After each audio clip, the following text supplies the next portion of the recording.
வணக்கம். நீங்கள் நம்ம Prismatic Compassல அதோட அட்ஜஸ்ட்மெண்ட்ஸ் எப்படி பண்ணணும், நம்ம எல்லா இன்ஸ்ட்ருமெண்ட்லையுமே டெம்பரரி அட்ஜஸ்ட்மெண்ட்ஸ்ன்னு இருக்குது. ஸோ என்னென்ன டெம்பரரி அட்ஜஸ்ட்மெண்ட்ஸ் வந்து நம்ம Prismatic Compassல பண்ணலாம் அப்படின்னு பார்க்கலாம். ஸோ அதுக்கு முன்னாடி வந்து பார்த்திங்கன்னா இதான் வந்து ட்ரைபாட், அந்த ஸ்டாண்டு. ஸோ இந்த ட்ரைபாடை வந்து கரெக்டாக வந்து நம்ம ஓரளவு ஐ ஜட்ஜ்மெண்ட்டில் லெவல் பண்ணிக்கிறோம். ஸோ நம்ம எந்த பாயிண்ட் வேணுமோ அந்த பாயிண்ட்டில் வந்து லெவல் பண்ணிக்கிறோம். ஸோ லெவல் பண்ணிவிட்டு அதுக்கு கீழே வந்து எந்த பாயிண்ட்டு, ஃபார் எக்ஸாம்பிள் இப்போ பாயிண்ட் ஏ இங்கே இருக்குது அப்படின்னா அந்த பாயிண்ட் ஏக்கு நேராக சென்டராக மேலே இருக்கான்னு பார்க்கும். ஸோ அதுக்கு வந்து பார்த்திங்கன்னா நீங்கள் ப்ளம்பாப் இந்த இடத்துல பிடிச்சி அந்த பாயிண்ட்டுக்கு நேராக அது ஃபிக்ஸ் ஆகிருக்கா அப்படிங்கிறத பார்க்கணும். ஸோ இதான் பார்த்திங்கன்னா ஃபஸ்ட்டு ப்ராசஸ். ஸோ டெம்பரரி அட்ஜஸ்ட்மெண்ட்டில் ஃபஸ்ட்டு திங் பார்த்திங்கன்னா அந்த ட்ரைபாட் நீங்கள் ஸ்டாண்ட் வைக்கிறீங்களே, அந்த வைக்கிற ஸ்டாண்டு வந்து அதோட சென்டர் பாயிண்ட் வந்து கீழே இருக்கிற பாயிண்ட்டுக்கு வந்து கரெக்டாக மர்ஜ் ஆகணும். ஸோ அதுக்கு வந்து என்ன பண்ணணும், நம்ம ப்ளம்பாப் யூஸ் பண்ணி அதில் வந்து யூஸ் பண்ணிக்கலாம். ஸோ அடுத்தது பார்த்திங்கன்னா லெவலிங். ஸோ லெவலிங்கிற என்னென்னா நம்ம பிளேட், நம்ம Prismatic Compass வந்து கரெக்டாக லெவலாக இருக்கா அப்படின்னு பார்க்குறது. ஸோ ஃபஸ்ட்டு பார்த்திங்கன்னா இது பார்த்திங்கன்னா Prismatic Compass. ஸோ இதுக்கு ரீடிங் பாருங்கள். ஸோ இங்கே இது வந்து ஜீரோவில் ஸ்டார்ட் ஆகிருக்கும். ஸோ இதான் வந்து அந்த ப்ரிசம்.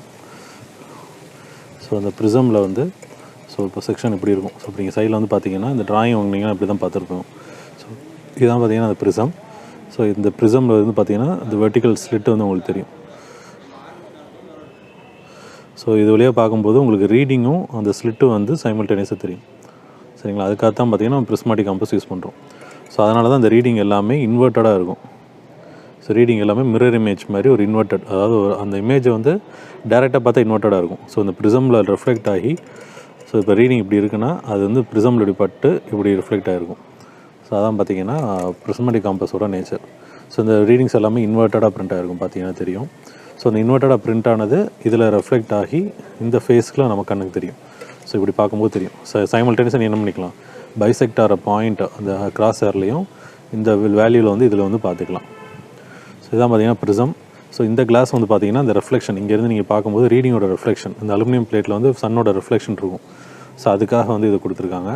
அப்புறம் இது பார்த்திங்கன்னா இந்த லென்ஸ் வந்து க்ளோஸ் ஆகிருக்கும். நம்ம யூஸ் பண்ணும்போது இப்படி திறந்துட்டு இப்படி யூஸ் பண்ணணும்.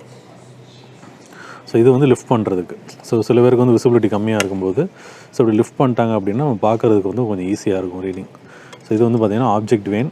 இது வந்து நம்ம ஸ்லிட், நம்ம பார்க்குற ஐ வேன். இது பார்த்திங்கன்னா ஆப்ஜெக்ட் வேன். ஸோ இந்த இது பார்த்திங்கன்னா ரீடிங்கு. ஸோ இதில் பார்த்திங்கன்னா தெரியும். ஸோ வந்து ஒரு சின்ன மிரர் இருக்கும். ஸோ சம்டைம்ஸ் இது ரொம்ப ஹைட்டாக இருக்குது அப்படின்னா இதில் இந்த மிரரில் பார்த்திங்கன்னா தெரியும். ஸோ இதில் ஒரு கிராஸ் ஹேர் இருக்கும். ஸோ இந்த ஸ்லிட் வழியாக அந்த கிராஸ் ஹேரும் பின்னாடி நமக்கு நேராக இருக்கிற ரேஞ்சிங் ராடும் தெரியணும். ஸோ இன்ஸ்ட்ருமெண்ட் வந்து பார்க்கும்போது ரேஞ்சிங் ராடை ஃபோக்கஸ் பண்ணுவோம். ஸோ அதுவும் தெரியணும். ஸோ இதான் பார்த்திங்கன்னா Prismatic Compass. ஸோ இது ஹோல் சர்க்கிள் பியரிங், 0லேருந்து 360, திருப்பி இங்கே 180, திருப்பி இப்படி 360 வரைக்கும் வரும். ஸோ இது பார்த்திங்கன்னா ஃபுல் ஹோல் சர்க்கிள் பியரிங் சிஸ்டமில் வந்து யூஸ் ஆகிறது. ஸோ இதை வந்து இப்போ எப்படி நம்ம சென்டரிங் லெவலிங் பண்ண போகிறோம் அப்படின்னு பார்ப்போம். ஸோ லெவலிங்கிறது வேறு ஒன்றும் இல்லை. ஸோ நம்ம இப்படி ஃபார் எக்ஸாம்பிள் இப்படி வைக்காமல் இப்படி வச்சுட்டோன்னு வச்சுக்கோங்க. ஸோ அந்த பிளேட் வந்து இதில் தட்டும். ஸோ அதனால தான் என்ன பண்ணுறோம், அதை வந்து கொஞ்சம் அட்ஜஸ்ட் பண்ணி நேராக வைக்கிறோம். ஸோ சென்டரிங் வந்து உங்களுக்கு டெமான்ஸ்ட்ரேஷன் தேவையில்லைன்னு நினைக்கிறேன். ஏன்னா சென்டரிங்கிறது வந்து ஜஸ்ட்டு அந்த பாயிண்ட், ஃபார் எக்ஸாம்பிள் இப்போ வந்து கிரவுண்டில் ஒரு பாயிண்ட் இருக்குன்னா அந்த பாயிண்ட்டுக்கு நேராக அந்த சென்டர் பாயிண்ட், ட்ரைபாடோட சென்டர் வந்து இருக்குதான்னு செக் பண்ணுறது தான் சென்டரிங். ஸோ இப்போ நான் வந்து Prismatic Compass வைக்கிறேன் அதில். ஸோ கீழே வந்து இந்த மாதிரி ஒரு த்ரெட் இருக்கும். ஸோ இதை வந்து வச்சுட்டு இதை கீழே இருக்குது இதை தான் ரொட்டேட் பண்ணணும். நம்ம காம்பஸை ரொட்டேட் பண்ணக்கூடாது. ஸோ இதை வந்து ரொட்டேட் பண்ணணும்.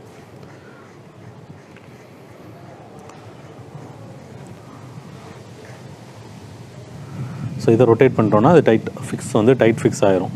ஸோ அடுத்து தான் ஃபஸ்ட்டு சென்டரிங்கிறது ஒரு ப்ளம்பாப், ஒரு நூலை வச்சோ இல்லை ஜஸ்ட் ஒரு ஸ்டோனை வந்து இங்கே வச்சு இப்படி போட்டோன்னா அந்த பாயிண்ட்டுக்கு நேராக இருக்கும். ஃபார் எக்ஸாம்பிள் பார்த்தீங்கன்னா ஸோ இப்போ வந்து பாயிண்ட் ஏ இங்கே ஏரோ வந்து ஃபிக்ஸ் பண்ணியிருக்கோம் அப்படின்னா இந்த சென்டர் பாயிண்ட்லேருந்து இங்கே வந்து இது வந்து ஒரு அன்அஃபிஷியலாக பண்ணுறது. ஸோ இப்படி போட்டோன்னா அந்த பாயிண்ட் வந்து அதுக்கு நேராக இருக்குன்னு அர்த்தம். ஸோ கரெக்டாக ப்ரொஃபஷனலாக பண்ணணும்னா ரோப்பு ப்ளம்பாப் வச்சு தான் பண்ணணும். சரிங்களா? ஸோ அடுத்து வந்து பார்த்திங்கன்னா லெவலிங். ஸோ லெவலிங்னா என்னென்னா, ஸோ இங்கேருந்து பார்க்கும்போது தெரியும். ஸோ இப்படி கோணலாக இருந்துச்சுன்னா என்ன ஆகும், நமக்கு ரீடிங் வந்து கிடைக்காது. ஸோ ரீடிங் கிடைக்காது. அதனால் என்ன பண்ணுறோம், இப்படி நேராக வந்து வச்சுருக்கோம். சரிங்களா? ஸோ இப்படி நேராக வச்சுட்டோம்னா அப்போ தான் வந்து என்ன பண்ணுவோம், உள்ளே இருக்க மேக்னெட் அந்த சர்க்குலர் பிளேட் வந்து ஈஸியாக வந்து ரொட்டேட் ஆகும், டச் ஆகாது, எதுலேயும் டச் ஆகாது. ஸோ இப்போ நான் பக்கத்தில் வச்சு காமிக்கிறேன்.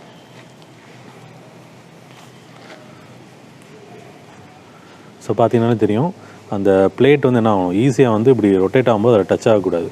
ஃபார் எக்ஸாம்பிள் நம்ம இப்படி வச்சுட்டேன்னு வச்சுக்கோங்களேன், இப்படி வச்சிட்டேன்னா அதில் வந்து தட்டும். இப்போ தட்டாமல் இருக்க என்ன பண்ணுறோம், ஜஸ்ட்டு இது ஹரிசாண்டலாக இருக்கும். அதுக்கு என்ன பண்ணோம்னா இதை லைட்டாக அப்படி டச் பண்ணி பார்க்கணும். டச் பண்ணி பார்த்துட்டு விட்டுட்டோம் அப்படின்னா அது லூஸாக இருக்கணும்.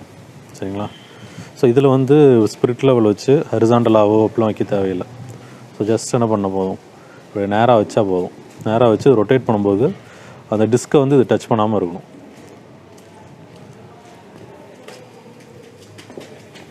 ஸோ இதான் adjustment in compass second step. First centering, அடுத்து லெவலிங், ஜஸ்ட் வந்து ஒரு ஹரிசாண்டலாக பிளேட்டை வைக்கிறது. அடுத்து வந்து ஃபோக்கஸிங், நம்ம ஆப்ஜெக்ட் வந்து ஃபோக்கஸ் பண்ணுறது. ஃபார் எக்ஸாம்பிள் இப்போ ஒரு ரேஞ்சிங் ராடிங் வச்சுருக்கோம்னு வச்சுக்கோங்க.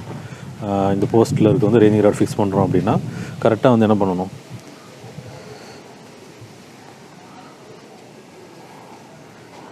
இந்த பாயிண்ட்டை வந்து ஃபோக்கஸ் பண்ணணும். ஸோ இந்த பார்க்கும்போது உங்களுக்கு தெரியுதுல்ல, இந்த பாயிண்ட்டு ஸ்லிட் வழியாக கிராஸ் வழியாக அந்த ரேஞ்சிங் ராடு வந்து தெரியணும். ஸோ இதுதான் ஃபோக்கஸிங். ஸோ இப்போ பேரிங் கண்டுபிடிக்கிறதுக்கு என்ன பண்ணணும், ஸோ இப்போ இந்த சர்வே லைனோட பேரிங் ஃபார் எக்ஸாம்பிள் இது வந்து பாயிண்ட் ஏ, அந்த போஸ்ட்டுக்கு பாயிண்ட் வந்து பின்னு வைங்க. இப்போ நம்ம என்ன பண்ணணும், இந்த ரீடிங்கே பார்க்கணும்.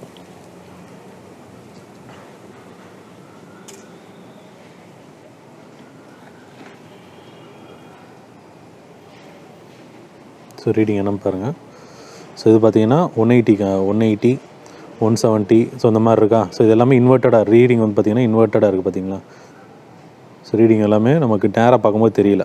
ஸோ பட் இதில் பார்க்கும்போது தெரியும் நமக்கு, இந்த ஸ்லிட்டு ப்ரிசம் வழியாக பார்க்கும்போது தான் இந்த ரீடிங் வந்து நமக்கு தெரியும். ஸோ இப்போ என்ன மீனிங் அப்படின்னா, இதான் வந்து மேக்னெட்டிக் நார்த். ஸோ இந்த காம்பஸை நம்ம விட்டுட்டோம் அப்படின்னாலே அது எங்கே எப்படி இருக்கும், மேக்னெட்டிக் நார்த். நீங்கள் இதை எப்படி சுற்றினாலும் அந்த காம்பஸ் எப்படி இருக்கு பாருங்கள், நார்த்தை நோக்கி தான் இருக்குது. இதான் வந்து magnetic bearing.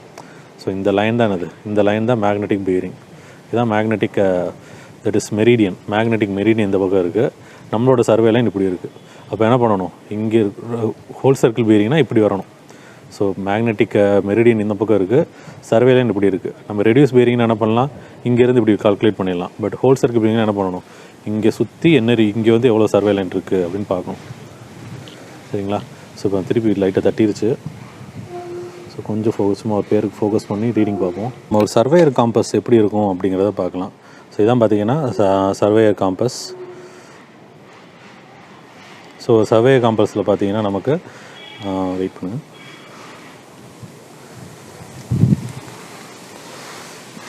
So object vein, so இது பார்த்திங்கன்னா நம்ம ஐ ஸ்லிட்டு.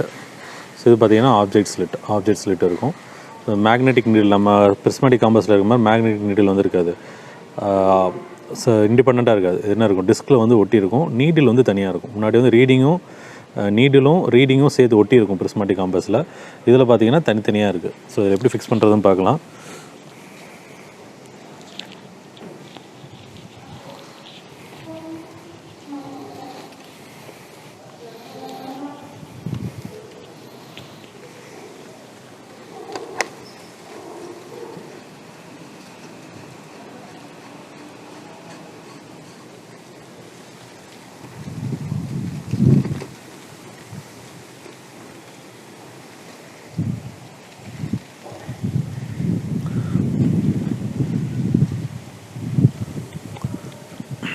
ஸோ அதை பாருங்கள், ஃபஸ்ட்டு ரீடிங் எப்படி இருக்குன்னு பாருங்கள். நமக்கு பிரிஸ்மேட்டிக் காம்பஸில் வந்து 0லேருந்து 360 வரைக்கும் இருக்கும். பட் இங்கே பாருங்கள், இதான் வந்து நார்த் டு ஈஸ்ட்டு. இது பார்த்திங்கன்னா 90 டிகிரி. இது வந்து குவாட்ராண்டல் பேரிங் சிஸ்டம்னால. அடுத்து திருப்பி இங்கேருந்து சவுத்தில் 0லேருந்து திருப்பி இங்கே 90 டிகிரி, 0 to 90, திருப்பி இங்கே 0 to 90. ஸோ பார்த்திங்கன்னா north west, north west. So reading பார்த்திங்கன்னா இந்த மாதிரி இருக்கும். ஃபார் எக்ஸாம்பிள் இப்போ நம்ம ஸ்லிட்டை இந்த பக்கம் பார்க்குறேன்னு வச்சுக்கோங்க, ஆப்ஜெக்ட் இந்த பக்கம் பார்க்குறேன்னா ஆக்சுவலாக வந்து நார்த் ஈஸ்ட் இந்த பக்கம் எவ்வளோ திரும்பி இருக்குது அப்படிங்கிறது நமக்கு ரீடிங்கில் தெரியும். ஸோ இதான் பார்த்திங்கன்னா மேக்னெட்டிக் நார்த். நம்ம அந்த பிரிஸ்மேட்டிக் காம்பஸில் பார்த்த மாதிரியே மேக்னெட்டிக் மெரிடியன் இந்த பக்கம் இருக்கும். ஸோ மேக்னெட்டிக் மெரிடியன் வந்து இந்த பக்கம் இருக்கும், நம்ம பார்க்குற ரீடிங் வந்து இப்படி இருக்கும். ஸோ இப்போ நாகத்துக்கு எந்த பக்கம் இருக்குது, இந்த பக்கம் இருக்குது, ஆப்போசிட்டில், அதாவது நார்த் வெஸ்ட் சைடில் இருக்குது. ஸோ நம்ம ரீடிங் எடுக்கும்போது என்ன பண்ணிக்கணும், நார்த் ஈஸ்ட் வந்து நார்த் வெஸ்ட்டுன்னு எடுத்துக்கணும். ஸோ ஆக்சுவலாக வந்து ரீடிங் வந்து இந்த பக்கம் காமிக்குது, பட் நமக்கு ஆப்ஜெக்டிவ் தெரியுதில்ல, நார்த் இந்த பக்கம்னா வெஸ்ட் சைடில் இருக்குது. அப்போ அந்த பக்கம் தான் நம்ம ரீடிங் எழுதணும். ஸோ இப்போ ரீடிங் இதில் எடுக்கிறேன்னா எப்படி எடுப்பீங்க, 80 டிகிரி. ஸோ இது எல்லாமே பாருங்கள், லீஸ்ட் கவுண்ட் வந்து எவ்வளோ, அது வெறும் 1 டிகிரி தான். அது ஸோ 1 டிகிரி தான் வந்து இதோட லீஸ்ட் கவுண்ட், பார்த்தீங்களா. ஸோ ஆனால் நம்ம பிரிஸ்மாட்டிக் கம்பஸில் பாருங்கள் லீஸ்ட் கவுண்ட் எவ்வளோ இருக்குன்னு பாருங்கள் நீங்களே.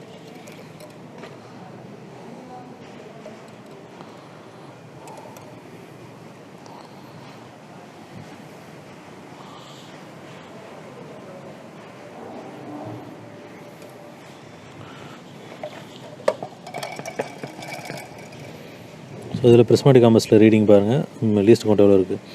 21க்கு நடுவில் ஒரு மினிட்ஸ் இருக்குல்ல. ஸோ அதான் பார்த்தீங்கன்னா ஒரு டிகிரிக்கு நடுவில் வந்து 30 மினிட்ஸ் இருக்கும். ஸோ இதில் வந்து லீஸ்ட் கவுண்ட் வந்து 30 மினிட்ஸ். நமக்கு சர்வேயர் காம்பஸில் வந்து லீஸ்ட் கவுண்ட் வந்து 1 டிகிரி.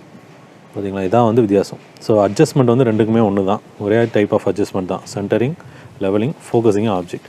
ஸோ இதில் வந்து இந்த ப்ரிசம் அந்த காம்ப்ளிகேஷன்லாம் இல்லை, டேரெக்டாக ரீடிங்கை பார்த்துக்கலாம், எழுதிக்கலாம். அதில் என்ன அட்வான்டேஜ், ப்ரிசம் இருக்கனால சைமல்டேனியஸாக ஆப்ஜெக்ட்டையும் பார்த்துட்டு ரீடிங்கும் ஒரே டயத்தில் இங்கேயே பார்த்துடலாம். பட் இங்கே என்ன பண்ணணும், ஆப்ஜெக்ட் மாதிரி பைசெக்ட் பண்ணிவிட்டு நிமிர்ந்து இதை பார்க்கணும், ரீடிங்கை பார்க்குற மாதிரி இருக்கும். ஸோ அது ஒன்று தான் பார்த்தீங்கன்னா டிஃப்ரென்ஸ்.